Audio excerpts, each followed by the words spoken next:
You ask Tiger to solve. This deals with linear equations with one unknown.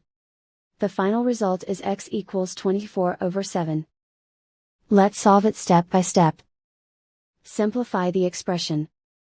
Multiply the fractions. Break up the fraction. Find the greatest common factor of the numerator and denominator. Factor out and cancel the greatest common factor. Swap sides.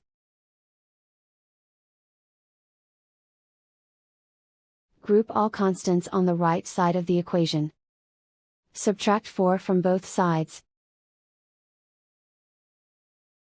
Simplify the arithmetic.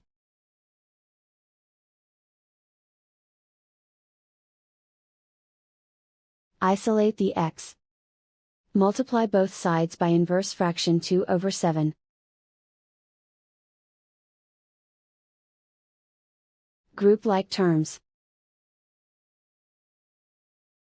Multiply the coefficients. Simplify the fraction. Multiply the fractions.